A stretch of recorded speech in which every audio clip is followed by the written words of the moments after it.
اختصار کے ساتھ انشاءاللہ میں چند باتیں عرض کروں گا، کیونکہ ذکر مصطفیٰ بھی ہے اور ذکر غوث الورا بھی ہے، اور یہ دونوں نسبتیں آج کی اس محفل میں موجود ہیں، اس لیے میں کوشش کروں گا کہ دونوں ان نسبتوں کا پاس رکھتے ہوئے بات کی جائے۔ تمہیدی طور پہ ایک بات جو میرے شیخ کریم حضرت ضیاء الامت جسٹس پیر محمد کرم شاہ الازہری رحمۃ اللہ علیہ فرمایا کرتے تھے، میں وہ عرض کرتا ہوں۔ آپ فرماتے تھے کہ اللہ رب العزت نے اس کائنات میں عروج و زوال کا ایک قاعدہ بنایا ہے، اور اللہ کے قوانین اٹل ہیں، بے بدل ہیں، اور ان میں کوئی تقدیم و تاخیر نہیں ہوتی، اور جو قانون مالک بنا دیتا ہے وہ قیامت تک کے لیے واجب العمل رہتے ہیں، اور انہی قوانین میں سے ایک قانون عروج و زوال کا ہے، اور وہ قانون یہ ہے کہ اللہ کسی کو بھی ایک لمحے میں عروج عطا نہیں فرماتا، بلکہ وہ گریجولی کسی کو بلندی عطا کرتا ہے، تدریج کو پیش نظر رکھتا ہے۔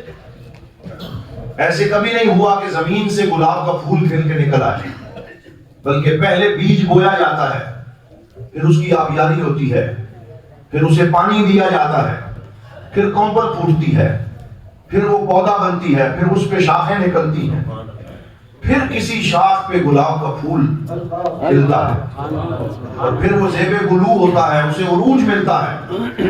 یہ قاعدہ دنیا کی ہر جگہ پہ لاگو ہوتا ہے۔ آپ دیکھیں کوئی جوان پیدا نہیں ہوتا، بلکہ ماں کے پیٹ سے جنم لیتا ہے، اس کے منہ میں دانت نہیں ہے، قوت گویائی نہیں، پکڑنے کی قوت نہیں، چل نہیں سکتا، زیرو سے سٹارٹ لیتا ہے۔ اور علماء فرماتے ہیں کہ یہ جو لفظ ہے رب العالمین، اس کا معنی ہی یہ ہے الذی یربی شیئا فشیئا، رب وہ ہوتا ہے جو آہستہ آہستہ مرتبہ کمال عطا کرتا ہے، آہستہ آہستہ چیزوں کو توانائی اور قوت مہیا کرتا ہے۔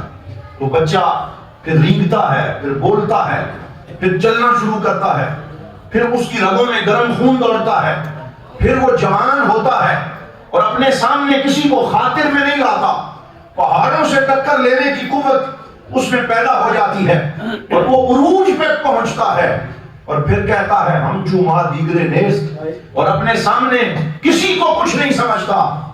لیکن سدا یہ جوانی بھی نہیں رہتی، یہ عروج ہمیشہ نہیں رہتا۔ دوسرا قاعدہ یہ ہے کہ آہستہ آہستہ عروج دیتا ہے، پھر عروج کو زوال آشنا کرتا ہے۔ وہی جو کل جوان تھا، پھر وہ بڑھاپے کی عمر کو پہنچتا ہے، اور ارذل العمر کے مرحلے پہ جا کر کمر جھک جاتی ہے، پھر سے بچپن کی صفات اس بچے میں پیدا ہو جاتی ہیں، وہ بستر علالت پہ پہنچتا ہے، پھر چمچ سے اس کو کھانا دیا جاتا ہے، پھر اس کے دانت گر جاتے ہیں، پھر وہ قبر میں اتر جاتا ہے۔ تو اللہ جسے عروج دیتا ہے، بولو عروج کے بعد زوال دیتا ہے۔ یہی قانون قدرت اٹل ہے، بے بدل ہے، دنیا کی ہر چیز پہ لاگو ہے۔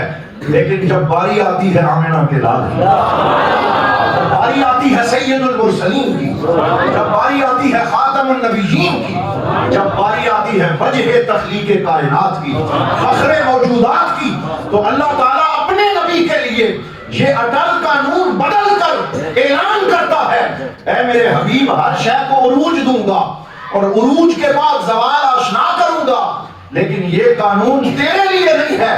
حبیب کے لیے قانون کیا ہے؟ وَلَلْآخِرَةُ خَيْرٌ لَكَ مِنَ الْأُولَى، فرمایا اے میرے حبیب تیرے ذکر کو ایسے بلند کروں گا کہ زمانے آپ کے گزرتے جائیں گے، جیسے جیسے زمانہ آگے بڑھے گا تیرا شملہ اور اونچا ہوتا جائے گا، تیرا ذکر اور بلند ہوگا، تیری شانوں میں اضافہ ہوگا، ہر آنے والی گھڑی تجھے اور عروج عطا کروں گا، تیری شانوں میں اضافہ کروں گا۔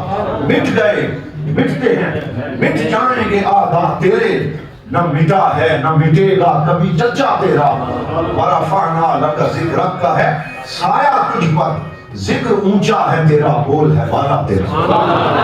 یہ شان اللہ تعالیٰ نے اپنے نبی کو عطا فرمایا، اور پھر اسی لیے ہمارے بزرگوں نے ہمیں یہ سبق دیا، اور یہ میں آج اس گفتگو کے آغاز میں آپ تک پہنچا رہا ہوں۔ ہمارے بزرگ فرمایا کرتے تھے، جن میں ڈاکٹر برہان احمد فاروقی کا نام سر فہرست ہے، جنہوں نے البرہان کے نام سے کتاب لکھی، اور بڑی بڑی تنظیموں نے اپنا مٹیریل ان سے حاصل کیا۔ وہ کراچی یونیورسٹی میں پڑھایا کرتے تھے، تو انہوں نے اپنی کتاب میں یہ جملہ لکھا، فرماتے ہیں لوگوں یاد رکھو جو رسول اللہ سے جڑتا ہے وہ امت بنتا ہے، اور جو حضور کے علاوہ کہیں جڑتا ہے وہ فرقہ بنتا ہے۔ جو رسول اللہ سے جڑے بولیے کیا بنتا ہے؟ امت بنتا ہے، اور جو حضور کے علاوہ کہیں جڑے وہ فرقہ بنتا ہے۔ ہم نے فرقہ نہیں بننا، ہم نے امت بننا ہے۔ ہماری ساری وابستگیاں حضور کے قدموں سے ہیں، پھر جو حضور کا ہو گیا ہم اس کے ہو گئے، جس کے حضور ہو گئے اس کا زمانہ ہو گیا۔ تو ہماری ساری وابستگیاں بولو سب سے پہلے کس کے ساتھ ہیں؟ اپنے آقا کے ساتھ ہیں، محمد رسول اللہ صلی اللہ علیہ وسلم خاتم النبیین سے۔ جب لوگ حضور سے جڑتے ہیں تو وہ امت بنتے ہیں، اسی لیے ہم اہل بیت کے وفادار ہیں، اس لیے کہ وہ حضور کی اہل بیت ہیں۔ ہم صحابہ کے وفادار ہیں اس لیے کہ وہ حضور کے اصحاب ہیں۔ ہم اولیاء کے وفادار ہیں اس لیے کہ وہ حضور کی امت میں ہیں۔ تو جس کو نسبت رسول حاصل ہو گئی اللہ رب العزت نے اسے شاری شان عطا فرمائی۔ حضور کی ایک مرکزی حیثیت ہے دین کے اندر۔ علامہ اقبال نے بار بار اس پہ لکھا، گردے تو گردد حریم کائنات، از تو خواہم یک نگاہ التفات۔ کہتے ہیں یا رسول اللہ یہ ساری کائنات آپ کے گرد طواف کر رہی ہے، گردے تو گردد حریم کائنات، از تو خواہم یک نگاہ التفات۔ میں آپ سے توجہ کی ایک نظر مانگتا ہوں، ذکر و فکر و علم و عرفانم توئی، کشتی و دریا و طوفانم توئی۔ یا رسول اللہ میرا ذکر بھی آپ ہیں، میری فکر بھی آپ ہیں، میری کشتی بھی آپ ہیں، میرا طوفان بھی آپ ہیں، اول و آخر آپ ہیں۔ نگاہ عشق و مستی میں وہی اول وہی آخر، وہی قرآن وہی فرقان وہی یاسین وہی حضور صلی اللہ علیہ وسلم کو اللہ نے دین میں مرکزیت عطا فرمائی۔ مجھے اقبال کا ایک اور شعر یاد آ گیا، اور میں اقبال اس لیے زیادہ پڑھتا ہوں کیونکہ ہمارے مرشد گرامی حضور ضیاء الحمد فرماتے تھے کہ ہزاروں مسائل ایسے ہیں جو کئی کتابیں پڑھنے سے حل نہیں ہوتے، اقبال کے ایک شعر سے حل ہوتا۔ ہو نہ یہ پھول تو بلبل کا ترنم بھی نہ ہو، چمن دہر میں کلیوں کا تبسم بھی نہ ہو نہ یہ ساقی تو پھر میں بھی نہ ہو، خم بھی نہ ہو، بزم توحید بھی دنیا میں نہ ہو، تم بھی نہ ہو، خیمہ افلاک کا ایستادہ اسی نام سے ہے، نبض ہستی تپش آمادہ اسی نام سے۔ حضرات محترم آج ہم حضور کا ذکر بھی کر رہے ہیں اور حضور کے پیارے بیٹے حضرت غوث اعظم کا ذکر بھی کر رہے ہیں۔ ان دونوں ہستیوں میں وجہ مماثلت تین چیزیں، ویسے تو اور بھی ہیں لیکن تین بنیادی مماثلتیں اللہ تعالیٰ نے حضور غوث پاک کو سرکار سے عطا فرمائیں۔ پہلی مماثلت یہ ہے کہ ہمارے آقا نبیوں اور رسولوں کے سردار اور غوث اعظم سارے ولیوں کے سردار۔ یہ اللہ تعالیٰ نے ایک وجہ اشتراک حضور غوث پاک کو اپنے پاک نبی سے عطا فرمایا، یہ امتیاز عطا فرمایا۔ اور دوسری مماثلت یہ ہے کہ حضور غوث اعظم رضی اللہ تعالیٰ عنہ فرمایا کرتے تھے لِكُلِّ وَلِيٍّ لَهُ قَدَمٌ وَإِنِّي عَلَىٰ قَدَمِ النَّبِي بَدْرِ الْكَمَالِ۔ فرماتے ہر ولی کا قدم کسی نبی کے قدم پہ ہے، یعنی وہ نقش قدم کسی کو حضرت آدم کا نقش قدم نصیب ہے، کسی کو حضرت نوح کا، کسی کو حضرت داؤد کا، کسی کو حضرت موسیٰ کا، کسی کو حضرت عیسیٰ کا۔ پھر فرماتے لوگوں یاد رکھو مجھ عبد القادر جیلانی کو سرکار دو عالم کا نقش قدم نصیب ہوا، حضور صلی اللہ علیہ وسلم کا پردو نصیب ہوا۔ اور تیسری مماثلت اور کرم نوازی ان پہ یہ ہوئی کہ وہ فرمایا کرتے تھے کہ میں نے اسی چیز کو بنیاد بنایا جسے حضور نے بنیاد بنایا۔ سرکار نے کس چیز کو بنیاد بنایا؟ علم کو۔ بولیے کس کو؟ علم کو۔ آپ پہلی وحی جو حضور پہ نازل ہوئی وہ یہ نہیں تھی کہ نماز پڑھیں، حالانکہ نماز فرض ہے، روزے کے متعلق نہیں تھی، بلکہ پہلی وحی تھی اقرا بسم ربک الذی خلق، پڑھیں اپنے رب کے نام سے جس نے پیدا کیا۔ وہ اقرا ربک الاکرم الذی علم بالقلم۔ اسی لیے جب حضور سے کوئی آپ کا ڈیزگنیشن پوچھتا تھا تو آپ اپنا کوئی اور تعارف نہیں کرواتے تھے، آپ فرماتے انما بعثت معلما، میرے رب نے مجھے معلم کائنات بنا کے بھیجا ہے، ٹیچر بنا کے بھیجا ہے، مجھے پڑھانے والا بنا کے بھیجا ہے۔ تو جس طرح سرکار دو عالم صلی اللہ علیہ وسلم نے علم کو اپنا تعارف بنایا، حضور غوث اعظم نے علم کو اپنا تعارف بنایا۔ قصیدہ غوثیہ میں فرماتے ہیں درست العلم حتی صرت قطبہ ونلت السعد من مولا الموالی. لوگوں مجھے جو مقام ملا، جو غوثیت ملی، جو شان ملی، وہ اس وجہ سے کہ میں اپنے نبی کے نقش قدم پہ چلتے ہوئے علم حاصل کرتا رہا. میں نے علم کو اپنی پہچان بنایا. آج ہمارے ہاں المیہ یہ ہے کہ بہت سی خانقاہیں ہیں، ان میں ایسے لوگ آ کے بیٹھ گئے جو اپنے آپ کو تصوف کا نمائندہ کہتے ہیں، لیکن علم کا دور سے بھی واسطہ ان کے ساتھ نہیں. پڑھتے نہیں ہیں، علم نہیں حاصل کرتے، بلکہ صرف تسبیح اٹھا لی، جبہ و دستار پہن لیا، اور انہوں نے اسی کو تصوف کے لیے کافی سمجھا. میں آج بھی ایک جگہ بیان کر رہا تھا کہ ایک ہمارے علاقے میں ایک جگہ نماز پڑھنے کا موقع ملا، تو ساتھ ایک خانقاہ تھی، قبر بھی بنی ہوئی تھی، اس پہ چادر بھی چڑھی تھی. ظہر کی نماز کا وقت تھا اور پوری مسجد کے اندر جالے لگے ہوئے تھے، کوئی اذان دینے والا نہ تھا.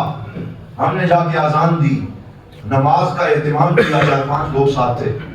دیکھا کہ کچھ بابے بیٹھے ہیں اور یہ چرس اور بھنگ کے سگریٹ پیے جا رہے ہیں، اور عجیب و غریب کیفیت ہے، نماز کا کوئی اہتمام نہیں. تو میں نے ان سے کہا کہ نہ اذان ہوئی، نہ تم نے وضو کیا، نہ مصلی پہ آئے، نہ نماز پڑھی، وجہ کیا ہے؟ تو وہ مستی کی عالم میں مجھے کہنے لگا، نماز زاہداں سجدہ سجود است، نماز عاشقاں ترک وجود است. وہ کہنے لگا یہ زاہد لوگوں کی نمازیں ہیں کہ وہ سجدے سجود کرتے ہیں، ہماری نماز تو ترک وجود ہے کہ ہم وجود کا انکار کر کے اپنی میں مارتے ہیں، یہی نماز ہے. میں نے کہا ارے ظالم، یہ تو کیسی بات کر رہا ہے؟ اگر نماز کسی کو معاف ہونی ہوتی تو سید المرسلین کو معاف ہوتی، صحابہ کرام اور خلفاء کو معاف ہوتی. میرے اور آپ کے پیارے آقا و مولا حضرت محمد رسول اللہ صلی اللہ علیہ وسلم کی زندگی کے آخری 5 دنوں کا مطالعہ کریں، پوری اس کی کتابیں لکھی گئی، احادیث موجود ہیں کہ آخری 5 دنوں میں جب سرکار علالت کے عالم میں بیمار ہوئے، نقاہت ہوئی، کمزوری ہوئی، بستر پہ لیٹے ہوئے تھے، اٹھنے کی کوشش کی. حضرت بلال حبشی نے آ کے عرض کیا یا رسول اللہ آذان کی اجازت دیں. تو حضور نے فرمایا مجھے اٹھایا جائے. اٹھ نہ سکے، پھر ٹھنڈا پانی منگوا کے اس میں ہاتھ رکھے، پھر وہ ہاتھ اپنے چہرے اور سینے پہ مل لیے تاکہ بخار سے کچھ مجھے افاقہ ہو جائے. پھر اٹھنے کی کوشش کی تو اٹھ نہ سکے. پھر مولا علی شیر خدا کو بلایا، حضرت عباس اپنے چچا کو بلایا. ان دونوں نے حضور کو سہارا دیا اور حجرہ شریف سے اٹھا کے حضور کو مصلی پہ لائے. اور حدیث کے لفظ ہیں کہ آپ کے دونوں انگوٹھوں سے زمین پہ 2 لائنیں بن رہی تھیں. اس کیفیت میں بھی سرکار مصلی پہ آئے اور 2 دن تک حضور اس طرح جماعت کرواتے رہے کہ وہ دونوں صحابہ کرام حضور کو اٹھا کے ایسے سہارے سے لاتے. بخار کی کیفیت میں حضور نے نماز نہیں چھوڑی. اور آج کا یہ من گھڑت صوفی ہمیں کہتا ہے کہ بھائی وہ پیر صاحب کو نہ چھیڑے، وہ تو حرم میں نماز پڑھتے ہیں، وہ باہر نہیں نکلتے، وہ چلے بیٹھے ہوئے ہیں. یہ سارے چلے من گھڑت ہیں، ان کا شریعت و طریقت سے کوئی تعلق نہیں ہے. اسی لیے حضرت جنید بغدادی سید الطائفہ فرمایا کرتے تھے، کوئی ہوا میں اڑ کے دکھائے، کوئی پانی پہ چل کے دکھائے، کوئی بڑی بڑی کرامتوں کا اظہار کرے، اگر میرے نبی کی سنتوں کا تعلق ہے تو اسے دیوار پہ دے مارو، اس کا تصوف سے کوئی تعلق نہیں. تو کسی نے آپ سے پوچھا سب سے بڑی کرامت کیا ہے؟ تو آپ نے فرمایا سب سے بڑی کرامت مدینے والے کی سنتوں کو زندہ کرنا، حضور صلی اللہ علیہ وسلم کی سنتوں پہ عمل کرنا ہے، تعلیمات شریعت کی پابندی کرنی ہے. اس چیز کا درس دین کے اندر ہمیں دیا گیا اور یہی وہ تصوف ہے جس کو حضور غوث پاک رضی اللہ تعالیٰ عنہ نے اپنی تعلیمات کے ساتھ زندہ فرمایا. آئیے میں ایک اور حدیث پاک یہاں آپ کی خدمت میں عرض کرتا ہوں جس سے علم کا یہ جو وجہ اشتراک ہے اس کی وضاحت ہوتی ہے. بخاری شریف میں حدیث ہے کہ حضور صلی اللہ علیہ وسلم اپنے حجرے سے باہر تشریف لائے. جب باہر نکلے تو دیکھا کہ صحابہ 2 حلقے بنا کے بیٹھے ہوئے. حلقہ دائرے کو کہتے ہیں، ایک دائرہ اس طرف ہے ایک اس طرف، یہ مشہور حدیث پاک ہے. تو حضور صلی اللہ علیہ وسلم نے دیکھا کہ ان دونوں دائروں کے اندر ایک طرف صحابہ ذکر میں مشغول ہیں، تسبیحات میں مشغول ہیں، اللہ اللہ کرنے میں مشغول ہیں، اور دوسری طرف جو صحابہ ہیں وہ دین کے مسائل سیکھنے سکھانے میں مشغول ہیں. وہ مسائل پڑھ رہے ہیں، ایک دوسرے کو نماز کے مسئلے سکھا رہے ہیں، طہارت کے مسئلے سکھا رہے ہیں. تو تعلیم و تعلم کا سلسلہ جاری ہے، ایک طرف صرف ذکر و فکر کا سلسلہ جاری ہے. جب حضور آئے دونوں طرف کی محفلوں نے کوشش کی کہ آپ ہماری مجلس کی صدارت فرمائیں، آپ ہمارے پاس بیٹھیں، یہاں قدم رنجا فرمائیں۔ حضور تھوڑی دیر توقف فرما کے دونوں کو دیکھتے رہے، پھر آپ کے قدم مجلس علم کی طرف اٹھ گئے، سرکار وہاں جا کے بیٹھے اور پھر یہ جملہ مشہور ارشاد فرمایا کلہم علی خیر، کہ یہ والے بھی اچھا کام کر رہے ہیں، علم والے بھی اچھا کام کر رہے ہیں، لیکن مجھے میرے رب نے علم والوں کے ساتھ بیٹھنے کا حکم دیا ہے، مجھے معلم بنا کے بھیجا ہے۔ تو حضور نے علم والوں کی سرپرستی فرمائی۔ اس کا یہ مطلب نہیں ہے کہ وہ علم والے ذکر والے نہ تھے، وہ ذاکرین بھی تھے، وہ تہجد گزار بھی تھے، وہ نمازی بھی تھے، وہ نوافل بھی ادا کرنے والے تھے، لیکن انہوں نے پہچان اپنی علم کو بنایا، کیونکہ علم کے بغیر بولو نماز بھی درست ہو سکتی نہیں، علم کے بغیر قرآن کی سمجھ بھی آ سکتی نہیں ہے۔ اس لیے حضور صلی اللہ علیہ وسلم نے اہل علم کی سرپرستی فرمائی۔